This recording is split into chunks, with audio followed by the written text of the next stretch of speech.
예배 중에 좀 그렇지만 우리 너무너무 은혜스럽게 찬양하는 우리 성가대에게 한번 박수.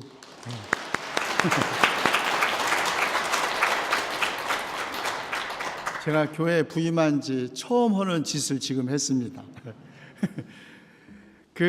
제가 일부 예배 마치고 잠깐 휴게실에 갔더니 우리 일부 성가대들이 이제 이렇게 쭉 앉아 있다가, 목사님 오늘 성가대 찬양 어땠어요? 너무 잘했어요.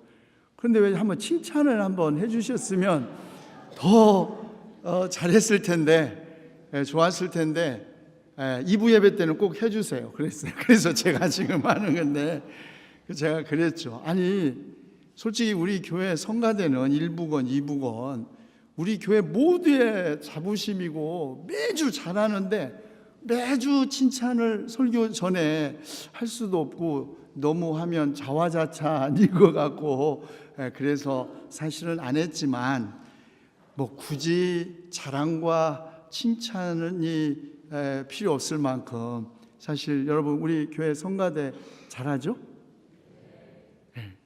그래서 제가 혹시 칭찬과 격려를 잊더라도 못해서 그랬다고 생각하지 마시기 바랍니다. 진심으로 감사드립니다. 여러분, 구약 성경의 마지막 책 말라기, 그 저자인 말라기가 누구인지 우리는 모릅니다. 왜냐하면 말라기서 그 자체에서 우리는 그의 개인적 삶에 대한 아무런 정보도 얻을 수 없기 때문입니다.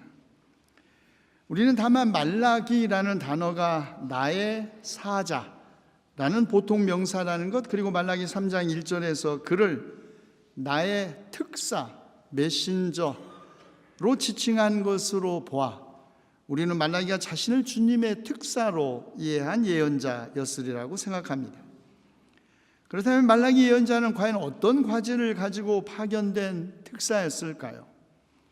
말라기 1장 1절에 의하면 말라기는 주님께서 자기 백성 이스라엘을 경고하고 자기 백성과 논쟁하기 위하여 파견한 특사였습니다. 도대체 하나님의 백성 이스라엘이 무슨 큰 잘못을 저질렀기에 예언자 말라기는 자기 백성에게 어떤 경고를 해야 했을까요? 이것을 이해하기 위해 우리는 말라기가 활동한 시대적 배경을 살펴볼 필요가 있습니다.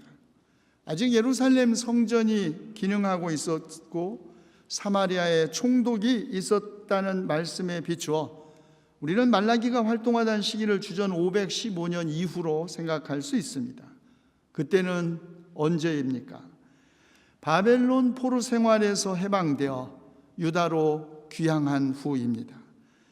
무너진 예루살렘 성벽과 성전을 재건하고 새로운 포부를 가지고 조국의 미래를 꿈꾸었으나 기대했던 구원 예언들은 성취되지 않았습니다. 특별히 경제 상황은 갈수록 더 악화되었고, 악화된 경제 상황은 실망은 다시 절망으로 변하기 시작했습니다. 가뜩이나 어려운 경제 상황에 덧붙여 유다는 페르시아의 조공을 바쳐야 했습니다. 주전 518년 페르시아 왕 다리우스 1세가 제정한 새로운 공물법에 의거 이스라엘은 농산물 곡물과 은으로 된 세금을 바쳐야 했습니다. 그런데 유다에는 은광이 없었기 때문에 포도와 올리브 등 농업 생산물을 페니키아의 원거리 무역을 통해 은으로 교환하여 바쳐야 했죠. 바벨론을 이어 페르시아의 식민지 지배를 받는 유대 사회는 사회적 불평등으로 양극화되었고, 사회는 철저하게 만인에 대한 경쟁과 어떻게 해서든지 수단 방법을 가리지 않고 개인의 부를 극대화하면 된다는 불법적 부의 획득으로 부패할 대로 부패해 있었습니다. 당시 상황 말라기는 이렇게 증언합니다. 점치는 자, 사회가 어지러워지고 미래의 전망이 불투명해지면 이스라엘은 마땅히 찾아야 할 하나님을 찾지 않고 우상과 점치는 사람들을 찾았던 것입니다. 간음하는 자와 거짓으로 증언하는 자와 일꾼의 품삯을 떼먹는 자와 과부와 고아를 억압하고 나그네를 학대하는 자와 주님을 경외하지 않는 자들로 넘쳐났습니다. 우상숭배, 성적인 타락과 시기와 착취, 사회적 약자를 돌보지 않고 이방인을 학대하는 이 모든 사회적 현상 근원에는 하나님을 두려워하지 않는 불신앙이 있다. 이것이 말라기 예언자의 인식이기도 하고 성경의 관점이기도 합니다. 물론 모든 사회적 현상에는 그 사회적 원인이 있고 모든 사회적 문제의 그 원인을 하나님과의 관계에서 찾는 것은 어쩌면 신앙인의 지극히 자의적인 해석일 수 있습니다. 오늘 우리 한국 사회가 당면한 문제들, 경제위기, 양극화, 남북과 남남 갈등, 청년 실업, 묻지마 살인, 외국인 노동자 차별, 성차별, 난민, 혐오, 미세먼지, 기후변화에 이르기까지 다 나름대로의 분명한 원인에서 비롯된 것입니다. 그러므로 그런 모든 사태의 근본 원인을 사람들이 하나님을 두려워하지 않는 데서 찾는 것은 정확한 원인을 찾고 문제를 현실적으로 해결하는 데 별로 도움이 안 될지 모릅니다. 그럼에도 불구하고 성경은 이런 모든 사회적 현상과 문제의 깊은 근원에는 결국 사람이 하나님을 두려워하지 않는 불신앙에 있다고 증언합니다. 창조주이신 하나님을 두려워하지 않기 때문에 인간의 생명은 물론 자연을 파괴하는 것이고, 심판자이신 하나님을 두려워하지 않기 때문에 악을 행하는 것입니다. 하나님은 악인을 마땅히 벌하시고 선한 사람을 구원하신다는 믿음이 없는 곳에는 오직 만몬이 우상으로 숭배를 받습니다. 그리고 세상이 악해지면 윗물부터 썩기 시작합니다. 말라기 시대의 제사장들이 그랬죠. 이들은 아버지를 공경하고 종은 주인을 두려워하는 법인데, 제사장들은 하나님을 두려워하고 공경하기보다는 하나님의 이름을 멸시했습니다. 제사장들은 그렇게 하지 않았다고 항변하지만 그들은 제단에 더러운 빵을 바치고 눈먼 짐승을 제물로 바치고 절뚝거리거나 병든 짐승을 바치면서 주님께 차려드리는 상쯤은 더러워져도 괜찮아 하면서 자신들이 싫어하는 음식을 제물이라고 바침으로써 그들의 악한 행실을 오히려 증명했습니다. 제사장들, 한 나라의 지도자들이 그런데 하물며 백성이야 말할 것도 없었죠. 백성도 마찬가지였습니다. 그들은 평생을 같이 살아온 유대 아내를 학대하여 버리고 이혼하고 이방 우상을 섬기는 여자와 결혼하여 사적인 재산을 늘리려고 했습니다. 게다가 11조와 헌물 곧 탈세하여 하나님의 것을 훔쳤고 불순한 말로 하나님을 거역하기도 했습니다. 하나님을 섬기는 건 헛된 일이야. 그의 명령을 지키고 만군의 주 앞에서 죄를 뉘우치고 슬퍼하는 것이 과연 무슨 유익이 있겠는가? 이제 보니 교만한 자가 오히려 복을 받고 악한 일을 하는 자가 번성하며 하나님을 시험하는 자가 재앙을 면한다. 말라기 예언자가 활동하던 시대의 유다, 제사장 집단의 타락으로 야훼 예배는 변질되어 형식적으로만 드려졌고 정직하고 진실한 신앙생활에 대한 깊은 회의와 체념, 그리고 모두가 모두에게 경쟁자가 된 세상에서 오직 자기 자신만의 이익을 추구하는 불손한 태도가 만연한 시대였습니다. 이런 시대, 예언자 말라기는 유대 제사장들과 백성들과 논쟁을 합니다. 아니, 하나님께서 자기 백성과 예언자 말라기를 통하여 논쟁을 하십니다. 그 논쟁, 먼저 하나님의 사랑을 두고 전개됩니다. 주님은 나는 너희를 사랑한다 말씀하시는데, 주님의 백성은 주님께서 우리를 사랑하신다는 증거가 어디에 있습니까? 되묻습니다. 에서와 야곱의 예를 들어 하나님은 자신의 사랑을 역사적으로 논증하지만 유다 백성은 지금 자신을 사랑하시는 증거가 어디에 있냐고 하나님과 따집니다. 백성에게 과거는 중요하지 않습니다. 백성에게 역사도 중요하지 않습니다. 역사를 기억하고 현재를 극복할 믿음의 원천으로 생각하고 미래 전망을 위한 디딤돌로 생각하기보다 오직 현재, 그것도 오직 자기 자신만의 현재가 중요할 뿐입니다. 두 번째 논쟁, 제사장들과의 논쟁입니다.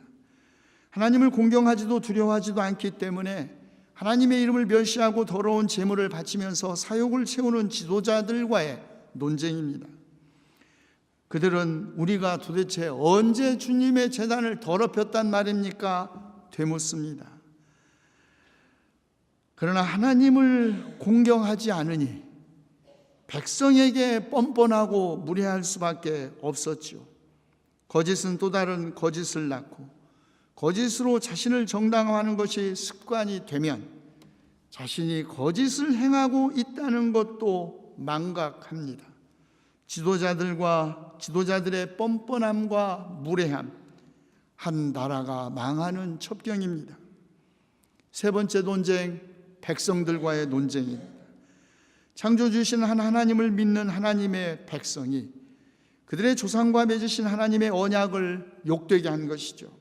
성소를 더럽히고 평생을 같이 살아온 유다 아내를 학대하여 파혼하고 이방 우상을 섬기는 여자들과 결혼함으로써 사적 이익을 추구한 것이죠. 그러면서도 제단에 제물을 바쳤지만 하나님은 그들의 제물을 받지 않으셨습니다. 백성은 하나님께 제물을 받지 않으신 것 충격을 받아 눈물과 울음과 탄식으로 주님의 제단을 적시면서 하나님, 도대체 무슨 까닭으로 우리의 제물은 받지 않으십니까? 항의합니다.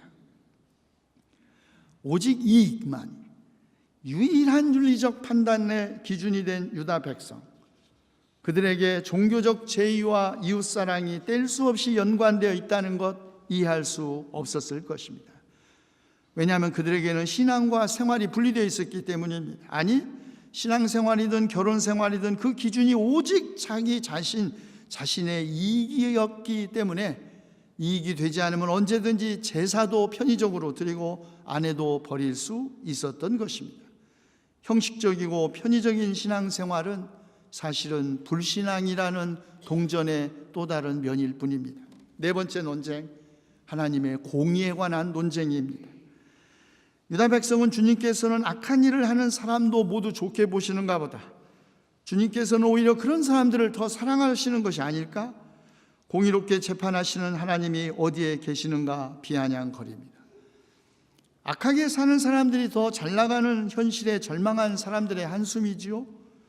착하게 산다는 것이 아무런 쓸모가 없어서 하나님은 공의롭게 재판하시고 선을 행하는 이들을 사랑하신다는 믿음이 흔들리는 사람들의 깊은 회의입니다. 다섯 번째 논쟁, 회개에 대한 논쟁입니다. 훔친 하나님의 것, 온전한 11조와 헌물을 드리고 주님께 돌아오면 주님도 자기 백성에게 돌아오신다는 것입니다. 회개, 곧 하나님께 되돌아가는 길은 구체적입니다. 회개는 우리가 지은 죄만큼이나 현실적이고 구체적이어야 합니다. 그래서 세례자 요한도 사람들에게 속옷 2벌 가진 사람 없는 사람에게 나누어 주고 먹을 것도 그렇게 하라 말했고, 세리에게는 정해준 것보다 더 받지 말아라고 하였고, 군인들에게 정해준 것보다 더 받지 말고 아무에게도 협박하여 빼앗거나 거짓 고소하여 빼앗거나 속여서 빼앗지 말고 너희의 봉급으로 만족하게 여겨라고 말했던 것입니다. 회개, 마음의 변화만이 아니라 우리의 몸과 일상생활의 변화에까지 이릅니다. 그렇지 않은 회개, 그것은 단지 관념적 카타르시스이겠죠. 마지막 논쟁, 불순한 말로 하나님을 거역한 것에 대한 논쟁입니다.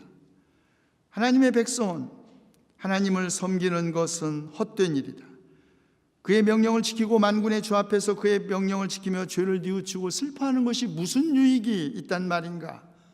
이제 보니 오히려 교만한 사람이 오히려 복을 받고 악한 일을 하는 자가 번성하며 하나님을 시험하는 자가 재앙을 면한다. 욥기를 생각나게 합니다. 시편 73편의 시인도 생각나게 합니다. 사람들이 흔히 당하는 그런 고통이 악인들에게는 없으며 사람들이 의뢰당하는 재앙도 그들에게는 아예 가까이 가지 않는다. 오만은 그들의 목걸이요 폭력은 그들의 나들이 옷이다. 입으로는 하늘을 비방하고 혀로는 땅을 휩쓸고 다닌다. 그런데도 놀랍게도 그들은 모두가 악인인데도 신세가 언제나 편하고 재산은 늘어만 가는구나. 이렇다면 내가 깨끗한 마음으로 살아온 것과 내 손으로 죄를 짓지 않고 깨끗하게 살아온 것이 허살한 말인가? 말라기, 욥, 시편 73편의 시인은 모두 같은 현실을 경험하고 있었습니다. 악한 사람들이 오히려 더 잘 사는 세상에서 하나님을 섬기고 계명을 지키며 착하게 사는 것이 아무 유익도 없다는 실망과 회의에 사로잡힌 하나님의 백성과의 논쟁입니다. 그런데 하나님은 자기 백성과 논쟁을 하십니다. 논쟁하시는 하나님, 신이 자기의 피조물과 논쟁을 한다는 것은 이해하기 어렵습니다. 절대자이며 초월자이고 창조주이신 하나님이 어떻게 자기의 피조물인 인간과 논쟁을 한다는 것입니까? 다른 종교 전통에서는 상상하기 어려운 일입니다. 그런데 하나님은 기꺼이 자기 백성과 논쟁을 하십니다. 하나님의 논쟁은 자신의 정당함을 관철하게 한 수단이나 협박이 아닙니다. 하나님께서 자신의 백성과 논쟁하는 것은 언약에 대한 회상이자 회개애로의 초대입니다. 그리고 이 일을 하나님은 자신의 특사를 보내심으로써 하신 것이죠. 예언자 말라기는 주님 오시는 길을 닦는 언약의 특사였고, 세례자 요한은 모든 사람이 하나님의 구원을 보게 하는 사명을 위임받은 특사였으며, 사도 바울은 이방인에게 복음을 전하는 일을 위임받은 특사였습니다.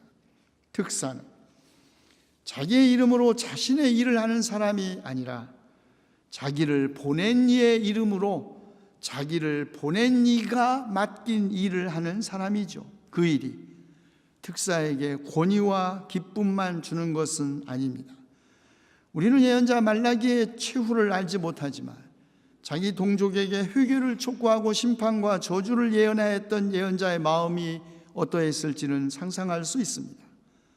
세례자 요한, 그는 자신의 목을 분봉왕 헤롯의 생일 축하잔치상에 올려야 했고, 사도 바울, 그는 이방인 선교를 원하지 않았던 같은 유대 그리스도인들의 밀고로 참수형을 당했습니다. 자신의 이름으로, 자신의 이름을 위하여 일하는 이들은 특사가 아닙니다. 그런 사람은 자신의 명예가 더럽혀지고 자기 목적을 성취하지 못했을 때 언제든지 자기를 보내신 분의 이름과 보내심의 뜻을 저버리는 사람들입니다. 그러나 그리스도인은 우리를 보내신 분의 이름으로 우리를 보내신 분의 언약을 전하는 하나님의 특사이죠. 그리고 그 언약, 그날이 오면 모든 교만한 자와 악한 일을 하는 자가 지푸라기 같이 타버릴 것이고, 그날이 오면 하나님의 이름을 경외하는 이들에게는 의로운 해가 떠올라 치료하는 광선을 발할 것이니 외양간에서 풀려난 송아지처럼 뛰어다닐 것이다. 이것이 말라기가 우리에게 전한 언약입니다. 그리고 모든 골짜기는 메워지고 모든 산과 언덕은 평평하게 되고 굽은 것은 곧게 되고 험한 길은 평탄하게 되어 모든 사람이 하나님의 구원을 보게 될 것이다. 이것이 누가가 우리에게 전한 하나님의 언약이죠. 그리스도인은 바로 이런 언약의 특사입니다. 예언자 이사야가 노래했던 것처럼 기쁜 소식을 전하려고 산을 넘어 달려오는 사람의 발, 평화가 왔다고, 구원이 이르렀다고, 하나님께서 통치하신다고 외치면서 달려오는 특사입니다. 우리는 특사에게서 특사 그 자신이 아니라 그를 보내신 분을 봅니다.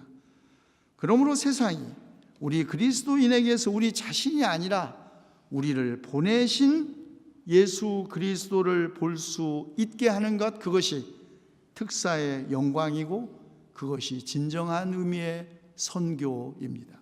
기도합시다. 하나님께서는 여러분에게 그리스도를 위한 특권, 곧 그리스도를 믿는 것뿐만 아니라 또한 그리스도를 위하여 고난을 받는 특권도 주셨습니다. 사도 바울의 이 말처럼 자기를 비워 종의 모습을 취하시고 자기를 낮추시고 죽기까지 순종하신 주님을 우리가 본받아 우리도 주님의 마음을 품고 같은 사랑 뜻을 합하여 한 몸이 되어 무슨 일을 하든지 경쟁심이나 허영으로 하지 않고 다만 겸손한 마음으로 하게 하시옵소서. 그리하여 세상이 우리를 통하여 우리를 보내신 주님을 볼 수 있는 주님의 특사가 되게 하여 주시옵소서. 우리 주 예수 그리스도의 이름으로 기도하옵나이다.